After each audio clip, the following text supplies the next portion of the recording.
નમસ્કાર. આપણા ભારતના બંધારણમાં દરેક બાળક માટે શિક્ષણનું એક વચન છે. પણ આ વચન આવ્યું ક્યાંથી? એ કેવી રીતે બન્યું?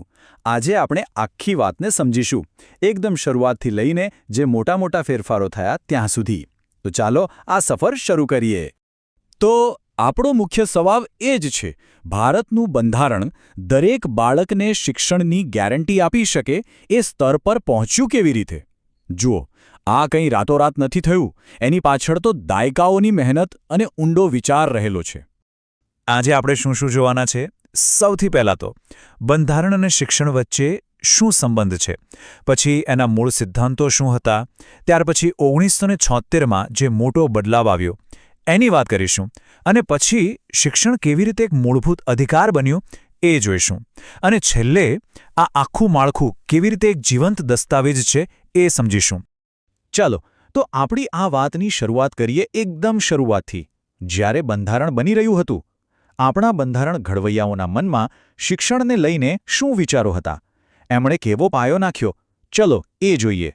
ખબર છે, શરૂઆતમાં શિક્ષણ કોઈ મૂળભૂત અધિકાર નહોતો, પણ હા, બંધારણે બાળકો અને લઘુમતીઓના હકો માટે એક મજબૂત પાયો જરૂર નાખ્યો હતો.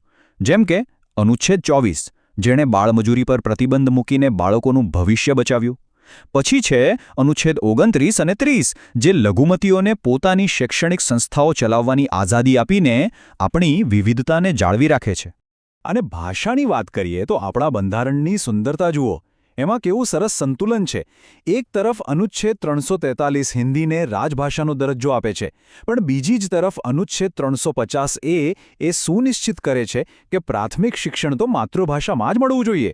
આ બતાવે છે કે રાષ્ટ્રીય એકતા અને સ્થાનિક ઓળખ બંનેનું કેટલું ધ્યાન રખાયું છે. ચાલો હવે સમયમાં થોડા આગળ વધી અને પહોંચીએ 1976માં.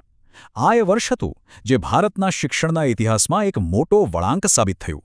42મો બંધારણીય સુધારો, જેણે આખી રમત જ બદલી નાખી.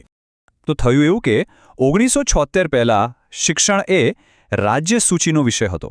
એનો મતલબ કે શિક્ષણ પર કાયદો બનાવવાનો હક ફક્ત રાજ્યો પાસે જ હતો. પણ 42મા સુધારાએ શિક્ષણને સંયુક્ત સૂચિમાં મૂકી દીધું.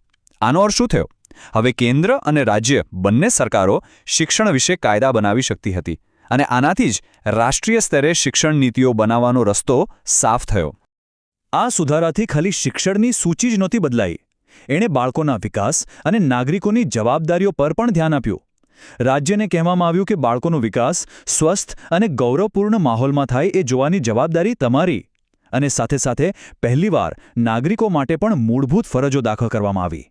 અને હવે આપણે આવીએ છીએ આ સફરના સૌથી મહત્વના પડાવ પર. વર્ષ હતું 2002 અને સુધારો હતો 86મો.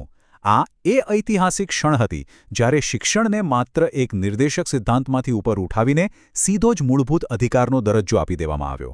આ ખરેખર એક ક્રાંતિ હતી. આ સુધારા દ્વારા બંધારણમાં ઉમેરાયો અનુચ્છેદ 21A. આ શું છે? એણે 6 થી 14 વર્ષના દરેક બાળક માટે મફત અને ફરજિયાત શિક્ષણને મૂળભૂત અધિકાર બનાવી દીધો. આનો સીધો મતલબ એ છે કે હવે શિક્ષણ માત્ર સરકારની એક નીતિ નથી, પણ દરેક બાળકનો કાયદાકીય હક છે. અને જો આ હક ન મળે તો કોર્ટમાં જઈ શકાય છે. હવે જુઓ, ખાલી અધિકાર આપીને વાત પૂરી નથી થતી. અધિકારની સાથે સાથે ફરજ પણ જોડવામાં આવી. અનુચ્છેદ 51Aમાં એક નવી ફરજ ઉમેરાઈ કે દરેક માતાપિતાની એ ફરજ છે કે તેઓ તેમના બાળકોને ભણાવવાની તક પૂરી પાડે. આમ અધિકાર અને ફરજ બંને એકબીજાના પૂરક બન્યા. એક સંપૂર્ણ સિસ્ટમ તૈયાર થઈ. આ સુધારાની અસર અનુચ્છેદ 45 પર પણ પડી. એનો ફોકસ બદલાઈ ગયો.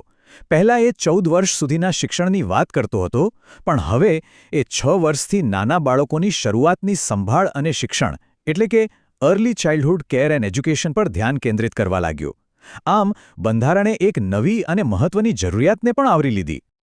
અને આ ત્રણેય વસ્તુઓ એટલે કે બાળકનો મૂળભૂત અધિકાર જે અનુચ્છેદ 21Aમાં છે, માતાપિતાની ફરજ જે અનુચ્છેદ 51A છે, અને રાજ્યની નાના બાળકો પ્રત્યેની જવાબદારી જે અનુચ્છેદ 45માં છે, આ ત્રણે મળીને શિક્ષણનો સુવર્ણ ત્રિકોણ બનાવે છે. ત્રણે એકબીજાને સપોર્ટ કરે છે અને એક મજબૂત માળખું તૈયાર કરે છે. તો આ આખી સફર પરથી એક વાત તો સાફ છે, આપણું બંધારણ કોઈ બંધિયાર દસ્તાવેજ નથી. એ તો એક જીવંત અને વિકસતું માળખું છે જે સમય અને સમાજની બદલાતી જરૂરિયાતો પ્રમાણે પોતાની જાતને બદલતું રહે છે. તો ચાલો આ આખી યાત્રાને ટૂંકમાં સમજી લઈએ. 3 મુખ્ય સ્ટેપ્સ છે. પહેલું, પાયો નાખવામાં આવ્યો, જેમાં લઘુમતીઓ અને બાળકોને સુરક્ષા મળી. બીજું, કેન્દ્રીકરણ થયું. શિક્ષણને સંયુક્ત સૂચિમાં લાવીને રાષ્ટ્રીય નીતિઓ માટે દરવાજા ખોલવામાં આવ્યા.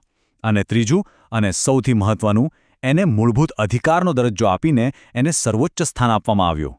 અને આ જ વાત આપણા બંધારણની તાકાત છે. એ સમયની સાથે ચાલે છે. શિક્ષણનું જે વચન એણે આપ્યું છે એ કોઈ પથ્થરની લકીર નથી, પણ દેશના ભવિષ્ય માટેની એક જીવંત અને સતત વિકસતી પ્રતિબદ્ધતા છે. અને અંતમાં એક સવાલ જે આપણા સૌના મનમાં આવવો જોઈએ: ભવિષ્યમાં શિક્ષણના જે નવા પડકારો આવશે એનો સામનો કરવા માટે આપણો આ બંધારણીય પાયો કેટલો મજબૂત છે. આ વિચાર સાથે જ આપણે આજની આ ચર્ચાને અહીં વિરામ આપીએ છીએ. તમારો કિંમતી સમય આપવા બદલ ખૂબ ખૂબ આભાર.